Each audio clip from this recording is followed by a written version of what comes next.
Dando continuidade ao curso, no módulo 5 trataremos sobre o arranjo florestal e escolha da espécie na ILPF. Bom, me chamo Ciro, sou engenheiro agrônomo. O componente florestal ele tem diversos benefícios e vantagens, tanto econômicas quanto ambientais.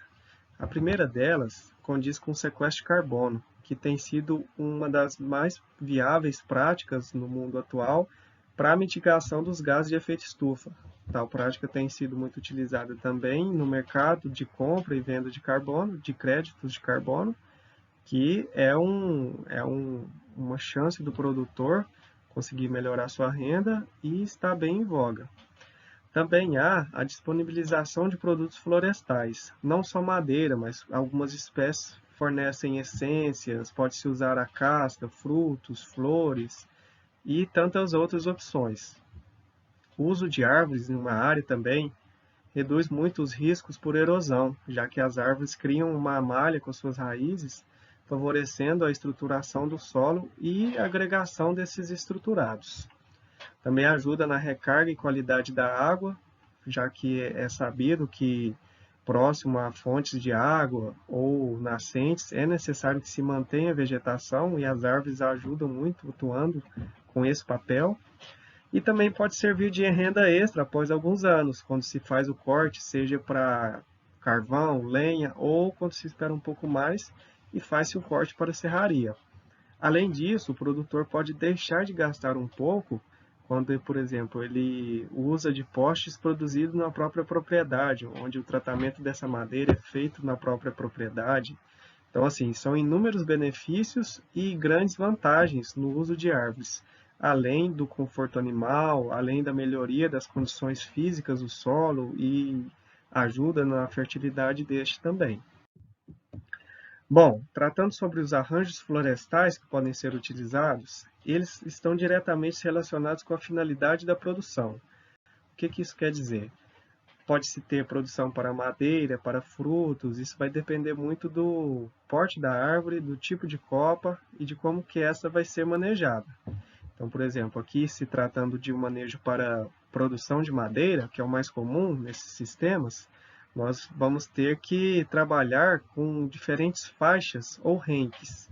Os renques englobam essa distância entre as linhas. As faixas podem ser faixas com linhas únicas, duplas, como aqui no exemplo B, ou triplas, onde se tem três árvores, ou até mais plantas.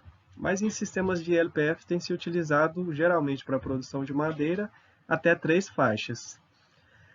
O uso de tais faixas ou a distância dos renques, ela vai estar totalmente relacionada com a finalidade que o produtor deseja. Se o produtor deseja madeira para serraria ou que as árvores atinjam um porte e um volume maior, geralmente utiliza-se faixas com linhas únicas. Quando a finalidade de produção é se ter mais plantas por hectare e se ter um volume de madeira maior, mas geralmente esse volume de madeira vai estar associado à produção de outros produtos, como lenha, carvão, biomassa, pode-se utilizar linhas duplas ou linhas triplas. Isso tudo vai depender da densidade de plantio e tudo isso é calculado. E vai também influenciar na distância que se deixa entre os renques. Se o objetivo é uma produção de lavoura por mais tempo, ou objetiva-se ter pastagem mais precocemente, para se ter o gado mais precocemente. Então, assim, vai depender muito da finalidade e isso vai estar totalmente relacionado com essa finalidade e com a opção do produtor.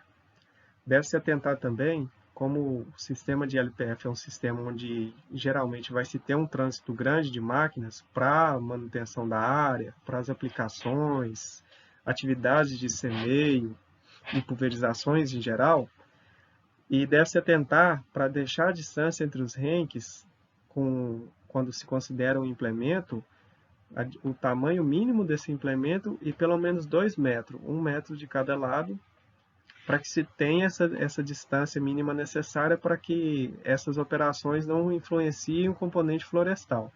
Geralmente uma aplicação de herbicida ou uma pulverização pode vir a ter deriva e até acertar o componente florestal e até matar essas plantas, né? Então, é necessário se atentar para esses aspectos. Com relação à escolha da espécie florestal, isso vai estar totalmente relacionado com as condições do local do plantio, condições climáticas, adaptação da espécie, assistência técnica. É necessário se ter conhecimento sobre essa espécie que vai ser plantada, a produtividade e o mercado, saber se essa espécie está sendo bem valorizada no mercado próximo, né? Deve-se atentar muito para a logística. Por exemplo, espécies exóticas ou que são pouco conhecidas, geralmente pode ter alguma dificuldade de não ter uma assistência técnica ou um mercado próximo que vai conseguir comprar essa produção. E sementes ou mudas de qualidade, que também vai estar relacionado com a existência de viveiros próximos ou um técnico capacitado para ajudar na manutenção desses 4 fatores, né? Bom, trazendo todos esses conceitos, vamos abordar aqui as principais espécies que são utilizadas no bioma cerrado e algumas espécies que têm potencial para serem utilizadas também. A espécie mais comum utilizada em sistemas de LPF e em povoamentos florestais é o eucalipto. O eucalipto é uma espécie muito versátil, de crescimento muito rápido, muito competitiva, então ela realmente se adaptou muito bem ao Brasil, é uma espécie nativa da Austrália, né? Ela pode ser utilizada a partir de diferentes espécies, desde madeira para serraria, mourões, lascas, escoras, construção civil, lenha, carvão, biomassa.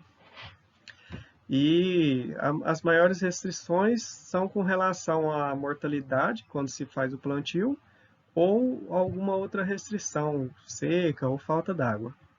Mas isso tem que estar relacionado com a escolha do clone ou da espécie de acordo com a região.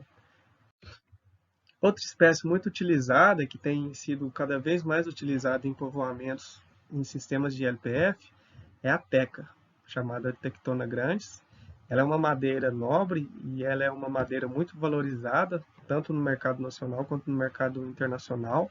Geralmente ela é utilizada para serraria, mas ela pode ser utilizada também a partir do manejo das podas, que é uma atividade necessária na produção de teca, para outras finalidades, como escoras, lenha, carvão. Ela tem tido boa disponibilidade de tecnologias na região e ela se adaptou muito bem ao cerrado. Outra espécie utilizada no bioma cerrado é o mogno africano, que geralmente utilizam-se essas 3 espécies, caivorensis, caia senegalensis ou caia antoteca. É uma madeira nobre, bem valorizada no mercado nacional e internacional. Ela tem uma característica de boa desfolha natural, essas folhas vão caindo à medida que ela vai crescendo naturalmente, então a desrama e o desfolha são atividades geralmente que não se fazem no plantio com mogno, a não ser que se tenha bifurcações.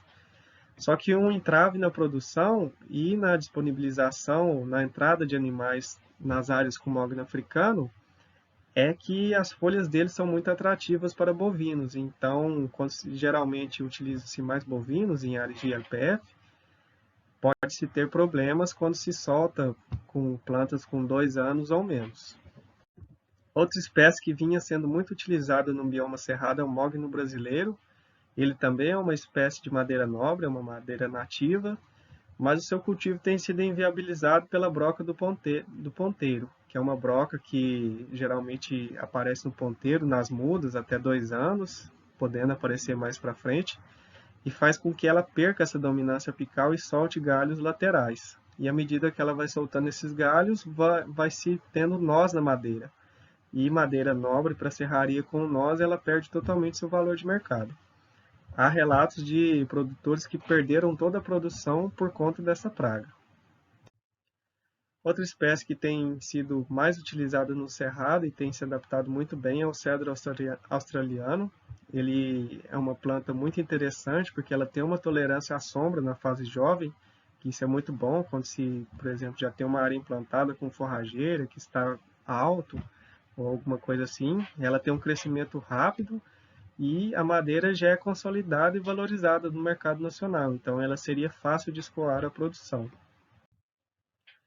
Já algumas espécies que têm um potencial de uso no bioma cerrado, a primeira que a gente pode destacar aqui é o piqui, que é uma espécie nativa, muito comum na região, só que existem poucos estudos com essa espécie. É necessário, pelo tipo de copa que essa planta tem, se utilizar de espaçamentos maiores, e ela tem a característica de crescimento lento, que é comum a árvores do cerrado, só que ela tem como vantagem vários produtos, desde fruto, polpa, óleo, castanha e alto valor agregado nesses produtos.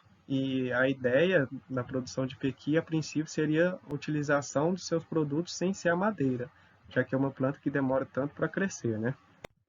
E outra que tem se dado muito bem no cerrado é o baru.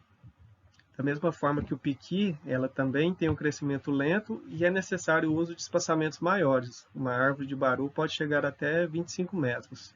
Só que ela também possui vários produtos e um alto valor agregado, seja na amêndoa, produção de outros produtos, do uso do óleo. E uma característica boa com relação ao piqui é que o baru tem uma maior facilidade de produção de mudas. A produção de mudas de piqui é muito complicada. Bom, pessoal, ressalto que existem também outras espécies que têm sido estudadas e têm sido cultivadas, e tais espécies serão abordadas no material complementar e em resultados das pesquisas nos próximos materiais, dos próximos módulos. Ressalto a necessidade de se ler o material e agradeço a todos que chegaram aqui e desejo a todos bons estudos.